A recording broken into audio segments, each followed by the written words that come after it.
especially for retailers.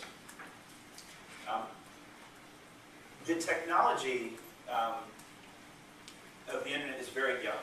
People forget that, right? It's also important that we're about to enter a stage where I believe the growth will be that much more transformational. And I'll explain what I mean by that. Okay, and then lastly, I really want to share some lessons from some of the innovative retailers that I work with in the United States. I like to start off, so this is a little bit like, this summarizes Google's mission to me, right? The world is becoming more complex, and our goal is to simplify it. I really like to start with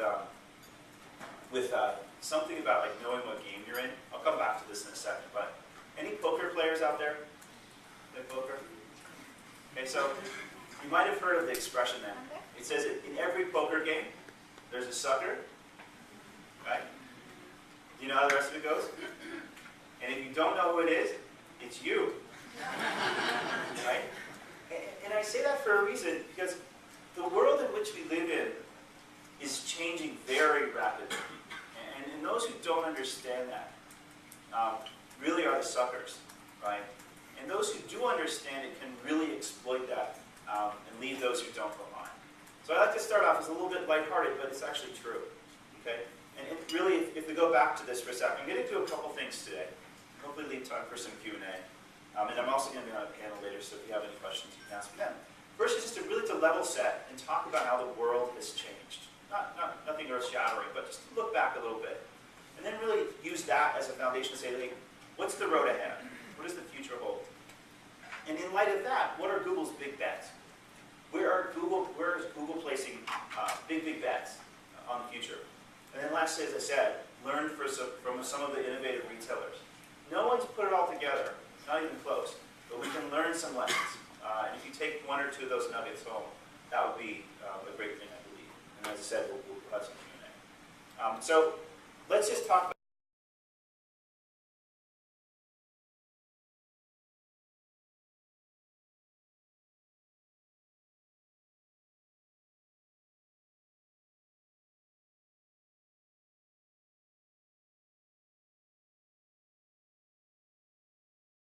Google.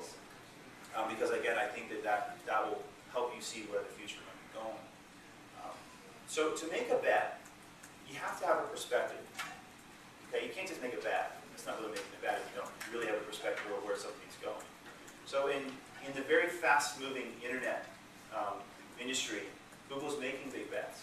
So I'm going to share a couple of the bets that we're making, or at least have a perspective on where we see things are going before I actually explain the bets. But fundamentally, it's important to understand the shift that the internet has and is going through. In the kind of old version of the internet, websites behave more like catalogs. Right? You pulled up a page and you looked at a picture. Maybe you bought it, maybe you didn't. But it was really kind of a static experience. Okay, that's kind of the old world. It's still pervasive in some pockets, right? The new world is basically, think of the web as a platform for running actual applications. So I'm not going to go into a lot of the technical, boring details this morning, or else you'd all fall asleep. But there are a couple of standards that I want you to be aware of. There's something called HTML5. And why that matters is it allows developers to create just these incredibly powerful applications that used to have to require a PC and a computer. You have these applications which have more power than a typical PC, right? And then the innovations in technology allow these applications to happen 100 times faster. So JavaScript speeds have gone literally up by 100% in the last, whatever, 5 to 6 year period.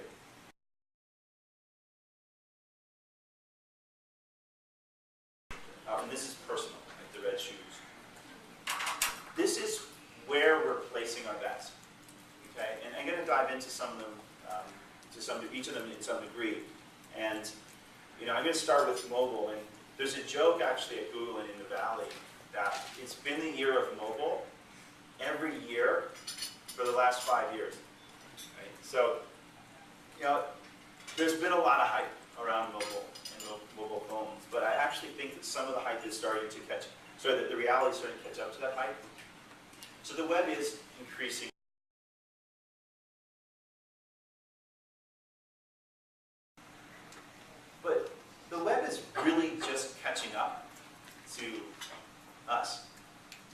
No, I mean, when you see something interesting or see something funny, what do you want to do with it? You share it, right? You share it. So that's really what social networking is all about. And the stats are staggering. I mean, in the US, 1 out of every 6 minutes is spent on social network. And 1 out of every 6 minutes is almost 20% of the time. It just blows your mind. And I talked a little bit before about the use of accessing reviews. You know, ratings and reviews in the United States are standard fare. You know, word of mouth marketing, we're all familiar with word of mouth. 81% of people use reviews and want reviews before they buy stuff now. It's become very pervasive and very powerful. The other part of the flip side of that is around 80% of people are willing to share, right, information when they make a purchase, when they have a good experience, a bad experience. Twitter is become a phenomenon, and I saw it's getting some good traction here too. You know, 4% of Americans follow a brand, right? Roughly 20%, 19% of tweets actually mention a brand in them. And I don't, you know, sort of spoil a secret, like people who think the web is about driving prices down, that kind of flips it on its head, right? People are actually caring about brands. They're tweeting about brands. Brands matter more than ever. Just bad news for those people who think it's the opposite. You know, of those 19% of tweets, 20% of those tweets express a sentiment. Either they really like the brand or they really hate the brand. Okay? What does this all matter? Well, consumers are talking about your brands. Okay, whether you like it or not. So you don't really have a choice. They're creating your brand experiences for you. Okay, so you have to participate in some meaningful way. You're being forced to be more transparent in all your dealings, whether you like it or not.